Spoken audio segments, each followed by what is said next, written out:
Holy shit! Pati si Baste nagtitraining na rin. Shit. Sino yung mga team Baste dyan? Mag-comment nga kayo. Pero kung ako titignan ko lang hindi naman ako sobrang expert. Pero sa nakikita ko, parang mas merong body movement na ginagawa si General. Yung suntok ni Baste, medyo puro kamay, walang hatak ng katawan.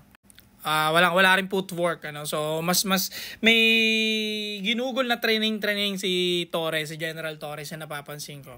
Pero then again, lamang na lamang si Baste given the age, 37 years old. Si General, 55. So, Baste, galing-galingan mo talaga dahil pag ikaw na-knockdown ni General, sabi ko sa'yo, ang hirap i-comeback nun. Nakakahiya yun sobra. Kumbaga, si General sa laban na to, he got nothing to lose.